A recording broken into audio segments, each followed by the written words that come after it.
কালের কাজ কেন করছেন? একটা ভোট দেন, ভালো ভালোই বিদায় নেন। যদি জনগণের হাতে ক্ষমতা তুলে দেওয়ার ব্যাপারে গড়িমসি করেন আর এই সময় ক্ষেপণ করে বাংলাদেশকে নতুন করে বিক্রি করার চেষ্টা করেন, এই মুক্তিযুদ্ধের মধ্য দিয়ে অর্জিত বাংলাদেশের লড়াকু জনগণ রুখে দাঁড়িয়েই বাংলাদেশের স্বাধীনতা সার্বভৌমত্ব রক্ষা করে এগিয়ে যাবে। কিছুক্ষণ আগে আমাদের নেতা বললেন জাতিসংঘের মানবাধিকার অফিস বাংলাদেশে হবে। শুনতে ভালো শোনায় যে ঠিক আছে, জাতিসংঘ সে যদি একটা মানবাধিকার অফিস দেয় অসুবিধা কি? তা সেইটা মানবাধিকার নষ্ট হলে তাইলে সেখানে এসে দেখতে পারবেন। আমি একটু জিগাই, কয়দিন আগে গোপালগঞ্জে মারা গেল না কয়জন? আর্মি গুলি করে মারলো, পুলিশ মারলো, কোন মানবাধিকারের খবর দেখছেন? এই যে আমাদের শ্রমিকদেরকে দাবি মানছেন, এ তো মানবাধিকার লঙ্ঘন। কি দেখছেন? কোন আলোচনা করে? আলোচনা নাই। শুনে রাখেন, জাতিসংঘ পৃথিবীর 16টা 17টা দেশে এই ধরনের অফিস করছে। ওই দেশের নাম আপনিও জানবেন না, আমিও ভালো জানি না, নাম খালি শুনি। কারণ যে দেশ যুদ্ধ বিধ্বস্ত দেশ, জাতিগত সংঘাত আছে, আগামীতে সংঘাত হতে পারে, সেই দেশে কেবলমাত্র এই ধরনের অফিস খোলে।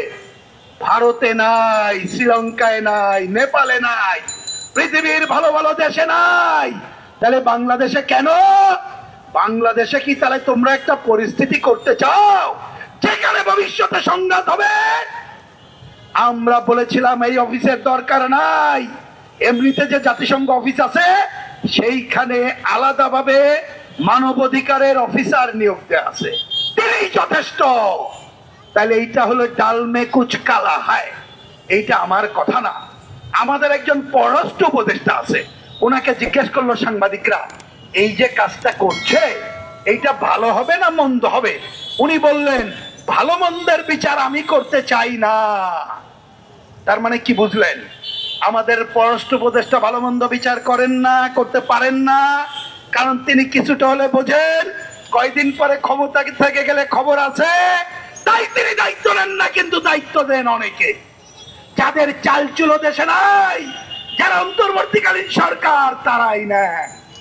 আমরা কমিউনিস্ট পার্টির পক্ষ থেকে পরিষ্কার করে বলতে চাই, এই যে কাজগুলো 4টা 5টা কাজের কথা বললাম, এইটা আমাদের দেশের স্বার্থ বিরোধী। আমি প্রশ্ন করতে চাই অন্তর্বর্তীকালীন সরকারকে, আপনি কার উদ্দেশ্য বাস্তবায়ন করতে চান? যদি দেশের জনগণের উদ্দেশ্য বাস্তবায়ন করতে চান তাহলে এই জায়গা থেকে হাত গুটিয়ে নিতেন এবং এখনো নেন। আর যদি হাত না গুটান তাহলে ধরে নেব আপনি জনগণের স্বার্থ নয়, মার্কিন সাম্রাজ্যবাদের স্বার্থ রক্ষা করতে চান, বাংলাদেশের উপরে আধিপত্যবাদীদের স্বার্থ রক্ষা করতে চান। আপনাকে আমরা তাই মুক্তি দেব না।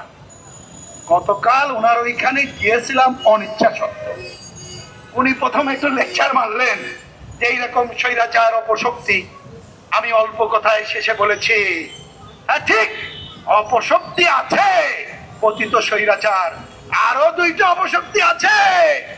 দীর্ঘ গণতান্ত্রিক শাসনে বেড়ে ওঠা অপশক্তি, সাম্প্রদায়িক শক্তি, ওই লুটেরা শক্তি, তারা অস্থিতিশীল সৃষ্টি করতে চায়। আর একটা অপশক্তি হলো সাম্রাজ্যবাদ এবং আধিপত্যবাদী।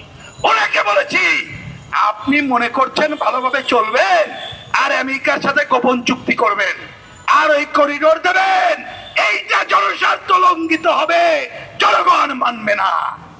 ওই যে গোপন চুক্তির কথা বললাম, শুনেছেন না? আগের আমলে সবসময় বলে আসছি, সব চুক্তি করবেন সব ওপেন করতে হবে। আমরা দেখলাম এই সরকার মার্কিন সাম্রাজ্যবাদের সাথে তারা আগে ওই যে বাণিজ্যে অনেক বেশি কর আরোপ করেছে। আমরা জানতাম করবে, এইটা যেভাবে নেগোসিয়েশন করা যায় করলেন না, বরঞ্চ এখন চুক্তি করছেন গোপন চুক্তি। কেন রে ভাই গোপন চুক্তি? আমাদের দাবি হলো এ পর্যন্ত গত সরকার থেকে শুরু করে যত সরকার ছিল যত চুক্তি হয়েছে উন্মুক্ত করেন, আপনি কেন গোপন চুক্তি করেন? তাহলে গোপন চুক্তি করে কে? যার গোপন মনোবাঞ্ছনা থাকে। তাইলে আপনার গোপন মনোবাঞ্ছনা হলো দেশের স্বার্থ নয়, আমেরিকার স্বার্থ রক্ষা করা। আমরা বলেছি এই গোপন চুক্তি করা চলবে না। আমি কথা না বাড়িয়ে সরকারকে বলতে চাই, আমাদের আজকের এই সমাবেশ থেকে হাত গুটিয়ে নেন। সাম্রাজ্যবাদের কাছে দেশকে বিক্রি করা চলবে না, বাংলাদেশের স্বার্থ বিরোধী করা চুক্তি করা চলবে না। আর আপনার তো এটা দায়িত্ব না ভাই, আপনি আসছেন নামই অন্তর্বর্তীকালীন, আপনি রেগুলার সরকারের কাজ কেন করছেন? একটা ভোট দেন, ভালো ভালোই বিদায় নেন। যদি জনগণের হাতে ক্ষমতা তুলে দেওয়ার ব্যাপারে গড়িমসি করেন আর এই সময় ক্ষেপণ করে বাংলাদেশকে নতুন করে বিক্রি করার চেষ্টা করেন, এই মুক্তিযুদ্ধের মধ্য দিয়ে অর্জিত বাংলাদেশের লড়াকু জনগণ রুখে দাঁড়িয়ে বাংলাদেশের স্বাধীনতা সার্বভৌমত্ব রক্ষা করে এগিয়ে যাবে। আসুন সেই সংগ্রামকে আমরা এগিয়ে নেই, এই আহ্বান জানিয়ে আমি আমার কথা শেষ করছি। ধন্যবাদ সবাই।